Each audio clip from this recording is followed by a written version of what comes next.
Hey everyone, we're here today in the GRC room for 5 questions, and we're happy to welcome guest Pierre-Paul Ferland, who's the GRC Senior Manager for Coveo.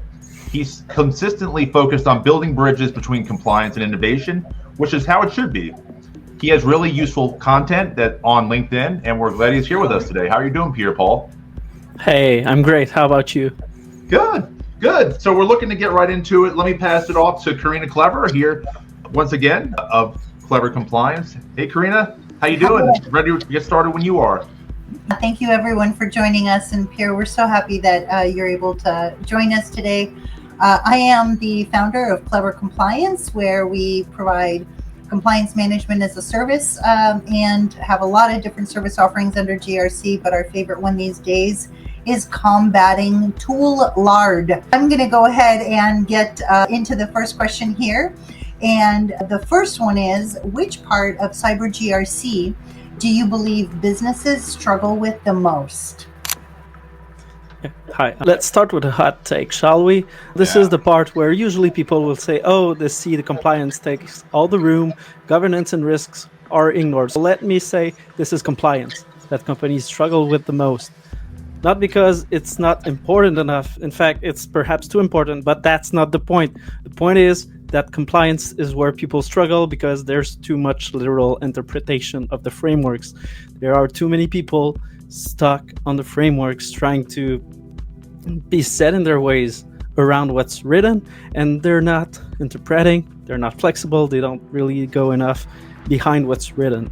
That would be my hot take to start. I actually agree with that. Yeah. And you know what? Go ahead. No, I just wanted to hear your thoughts. Well, frameworks are written to be vague, ethereal, nebulous, because they're supposed to be broadly applicable across organizations and industries and sizes and maturities. And they're made to be pie in the sky verbiage that you take them and you make them your own for your functional operation. So 100% completely agree with that. I think the two main reasons that happens is because newer people in cyber GRC, they get jobs where there's some less than ideal setups, for one, and then two, maybe their training is less than ideal. I know you do IAM training in some other areas. That's definitely a good one. The next question for you is, we've seen a lot of data breaches at big companies, small companies, startups. What's one data breach that stood out to you the most, and why that one? So I started with a hot take. Now I'm going to go with a very bland answer here. I'm going to pick Log4j for Shell. And this was not a data breach per se, but it was like the vulnerability of the decade. And for me, that's the one that had the most impact. So it was in 2021. I was in Coveo at the time. And I thought I knew our microservices and our engineering environment. And boy, I was in for a ride. We have roughly 50 microservices that compromise our product. We've got Python, we've got Java, we've got Scala, we've got all kinds of programming languages. And I thought I knew the Python services. But then I discovered a whole new layer behind just basically the functional or the architectural. And suddenly when I went into looking at code snippets and trying to figure out who used that and going through the tooling and having help from our engineers who were much more competent than myself, it was like a lesson in humility. Like, just when you think you know something, well, there are layers and layers that you need to know as well that you don't really know that much. It's almost a cliche to say security, we know like the ocean, like 10 inches deep, but that's kind of how it felt for me. And that put me into another position of, oh yeah, let's not forget we're here to learn. Now, that's a great point. So what is the most impactful GRC-related advice that you ever received? Oh yeah, that's an easy one. It was on my first internship, almost the second week. It was a senior analyst who told me, remember, people hate reading. That's it. And developers especially hate reading. That kind of funnels all my written communications. I'm not a fan of written communication because there's a lot lost in the ambiguity, and especially when we have remote setup, just do a huddle instead of an email. And writing in a concise manner, getting straight to the point really helped me solve a lot of issues instead of sending a whole, because I was doing that at the beginning. I was sending a whole dissertation and the risk management and the framework and how it should be done. And no, the people hate reading. Go straight to the point, be concise. I actually received a PCI certification very recently from a vendor of a client, and she kept sending it, and I was like, it's blank. Well, she was looking at the top opening paragraph on page 1, but the PCI questions don't actually start until page 9. And when you go to page 9, it was all blank. And she called me and she said, I had no idea. We've been sending this out for 3 years, this exact file, and no one's ever opened it. They just checked off that it was received. Can you believe that? I was the first person in 3 years that actually asked, wait a minute, this is a blank folder, this is a blank file. And she's like, no, it's not. And we got on a screen share, and she's like, look, it's a, I go, but that's the instructions for how to fill out the template. Very sad. People don't like to read. I agree with you. The one you just brought up here, Paul, the documentation, keeping it kind of brief. If I had to answer that question, I think it would probably be very similar to that, because in my very first GRC role, I think I did well. I was a little too thorough because I wanted my communication to be comprehensive. I didn't want people to have to come back and ask 10 questions. So if it was relevant, I'd put it in there, like let it speak for itself.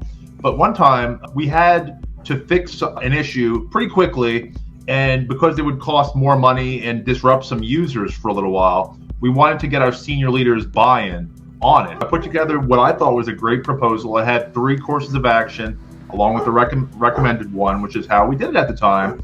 And then I showed it to basically the guy who was over me. We were both information system security managers, but he was more senior. And he goes, Mike, come in here. We got to talk about this. And he goes, that should be 3 sentences. And I was like, I don't think about that. I was like, if I give her 3 sentences, I might as well just do whatever I want anyway, because there's not enough information. And we went back and forth and got it a lot shorter. It got done, but that still stuck with me today, pretty much exactly what you said. So that was a good one. More about your personal experiences. What do you do differently that allows you to excel in this field? Something that's not like non-obvious, non-standard. Oh, non-standard. Non-standard. Oh, it's a bit harder. It's something you do better. It's okay to brag a little bit. Something I think I do well is the whole curiosity thing. There's the obvious curiosity about being curious about the technology and the systems. Whenever we launch a new AI product, I will always dig deep into that. So MCP server is a new thing. I'm trying to find cool ways to use MCP servers during my work. But I think technical curiosity is almost table stakes. You're not going to last long in security if you're not curious, because you're never going to have enough training hours by your employer. But there's another type of curiosity that I'm working on developing. I'm not saying I'm a master at it yet, but it's like the people curiosity, trying to not only understand the business objectives, the intent behind a request or a need, but just being curious about how they feel about that. And instead of, like, if somebody asks me a question, I used to be the person that answers very, very fast, and people love fast answers. But it's sometimes, well, I'm fast at answering, but let me have a bit of a question before, trying to understand why you need that, why you're curious about that, and have the people talk and not do all the talking. And now I feel awkward because I'm the one doing lots of the talking here. Perhaps onto you both about that people curiosity part that I'm trying to develop and spread the word about in my videos. And I'm going to actually second that, because I think the human decisions that support the business are so incredible. The tools make execution easy of those business decisions, but coming up with those business decisions in human nature, we don't want to make a decision if we're afraid it might be the wrong one.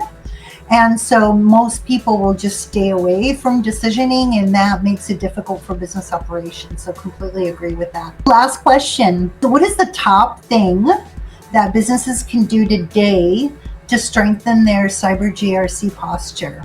Very boring answer here.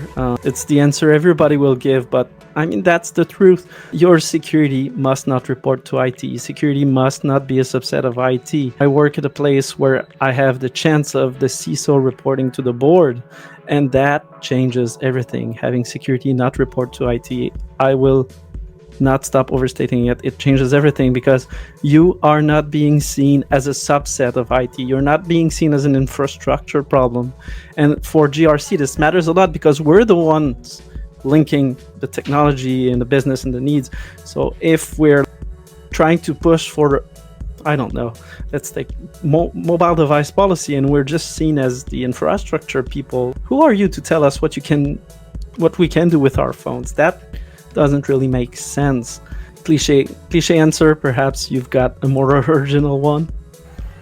Well, no, it's a conflict of interest, right? It's at the end of the day, it's just a conflict of interest because you're going to do whatever the person that signs your paychecks tells you to do. And if it's too hard to do, or it's going to shed light on some skeletons in the closet, better not do it.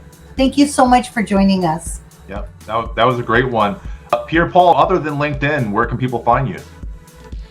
My main place is LinkedIn. I have my blog on thisisgrc.com. I got a YouTube channel and I got a TikTok. Oh, awesome. What's the YouTube channel focus on? It's mostly my LinkedIn content repurposed. Oh, cool. Awesome. One day I'm planning to launch like a little podcast, but got 4 kids. Got to make choices. It is a lot, but thanks so much for joining us. I always enjoy your content. It's informative and really interesting. You get fired up. You get even more fired up when you have that guitar in the background. You get going. Thanks for your passion. Thanks for joining us. Have a great day. Thanks for inviting me. Of course.